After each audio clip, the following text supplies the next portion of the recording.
show for y'all. Got a damn good show. Check this video out. It is, as always, very good to be with my friend and colleague Dmytro Kuleba, the Foreign Minister of Ukraine. We just came from a session with all NATO allies and Foreign Minister Kuleba, and I think it's safe to say that the support for Ukraine, the determination of every country represented here at NATO remains rock solid. We will do everything that we can, allies will do everything that they can to ensure that Ukraine has what it needs to continue to deal with Russia's ongoing aggression against Ukraine, an aggression that gets worse with every passing day. And we've seen that just in the month of March with thousands of missiles, rockets, projectiles launched at Ukrainians and Ukraine cities and towns, its electricity grid, and that continues. We're also here at NATO to talk about the summit that's upcoming in the summer in Washington, celebrating the 75th anniversary of the alliance. Ukraine will become a member of NATO. Our purpose at the summit is to help build a bridge to that membership and to create a clear pathway for Ukraine moving forward. We will be looking forward to the outcome, but of course we believe that Ukraine deserves to be a member of NATO and that this should happen sooner rather than later. So we will be looking forward to the outcome of these deliberations. Finally, I would like to thank the people of the United States, the Biden administration, and those forces in Congress who work. Yeah, when Russia fell apart, like Ukraine, Poland, all these countries broke away from Russia, it was always promised for decades to Russia's government, Putin, whoever, that Ukraine would not be a part of NATO. Yep. And if that was promised for decades. And Putin said, "Okay, cool. I'm letting you know what's up. Y'all try to add them to NATO. I'm gonna have a problem with that." So now, got Biden in office. Now they want to be a member of NATO, and that's why Russia's showing aggression towards Ukraine. Yeah. So long as we was not trying to make Ukraine a part of NATO, it would be peace in Ukraine and in Russia. Yeah. But the only thing that Russia is doing, and before, is trying to protect their borders. That's why the news media is trying to demonize him and vilify him as some kind of Hitler. But he's not Hitler. Yeah, he's a communist, but he's not Hitler. All he's doing is defending his borders. Yeah, you remember when Russia was sending those nukes to Cuba? It was back when Kennedy was in office. Right. And they had the Cold War, and it was Cuban Missile Crisis. Yeah. USA blocked that because they didn't want Russia's missiles right at our doorstep. Right. That's why we blocked it, right? Now, Russia's doing the same thing. They don't want NATO's forces at their doorstep. That's why they always wanted, no, we do not want Ukraine to be a part of NATO. Yeah, Putin's doing nothing no different than what the United States would do. That Joe Biden would do or Trump would do. We all protect our borders. This whole thing was totally preventable. All these people who have died in that war was totally preventable. The reason why it's going on is because we lack leadership here in the United States. Joe Biden's a warmonger. It's something in Ukraine that U.S. wants. It's got to be. Yeah, that's the only reason, yeah. There's something there in Ukraine. Yeah. There's got to be. Yeah. Because at this point, if you vote for Joe Biden in the upcoming election, you're actually voting for World War III. Yeah. Do you think my kids ain't going? My kids ain't going nowhere.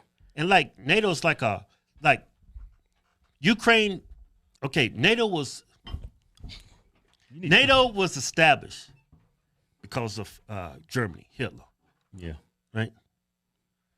Fight against tyranny and evil, and Russia, and I guess Russia to Germany. Yeah, every country come together to fight evil. Yeah, that's what we did against Germany. If we didn't all come together, I'd be in chains right now, just getting.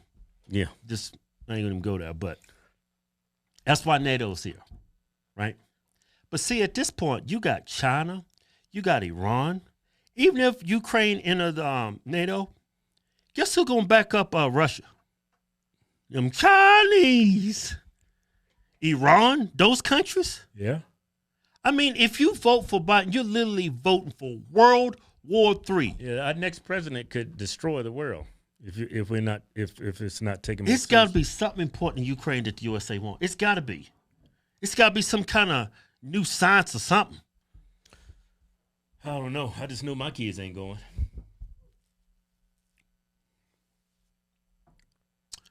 That guy that was talking, that was President Joe Biden's Secretary of State. Yeah. They said that.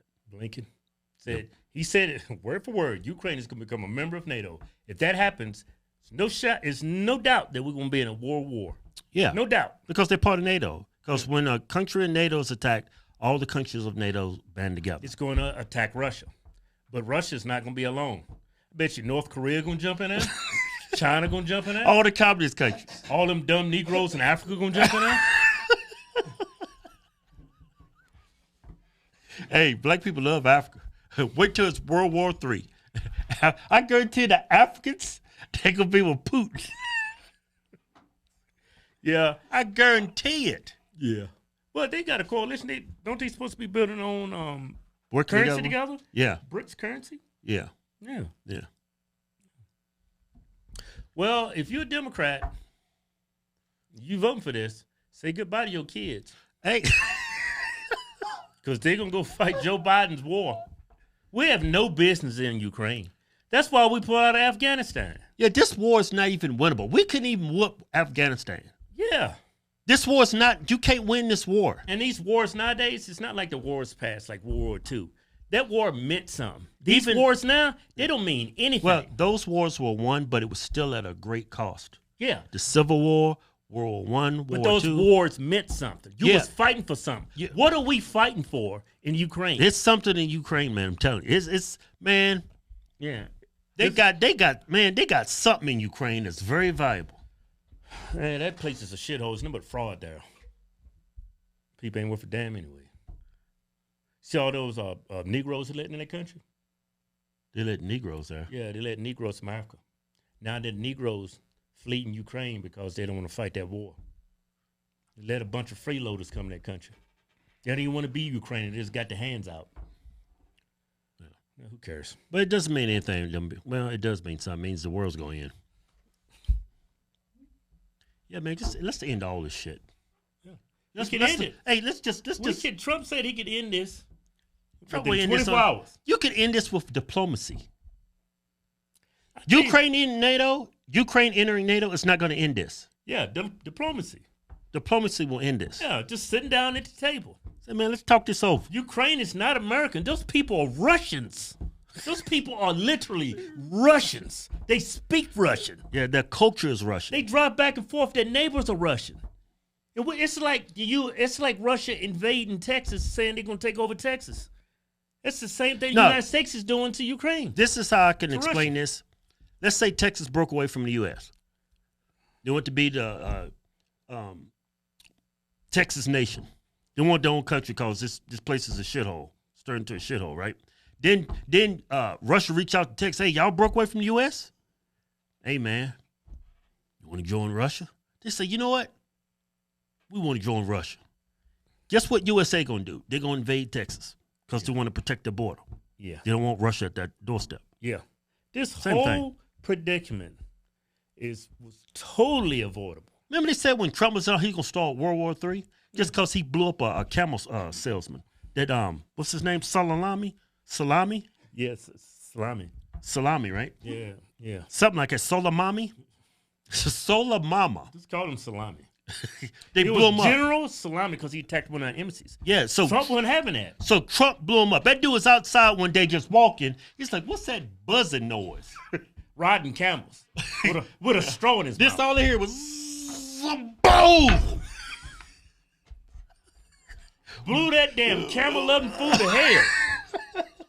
Right? And what did Democrats say? Oh, he's starting World War III. And look what happened. Joe Biden sent damn missiles and started just shooting down because of what happened with those soldiers. Yeah. They got killed because of those attacks from Iran. He started bombing Iran, doing the same thing. But when Trump does it, he's starting World War III. Yeah, but when they do this right now with joining NATO, oh, this is protecting democracy. Yeah, they gave Obama a damn Nobel Peace Prize for destroying countries, for blowing up people.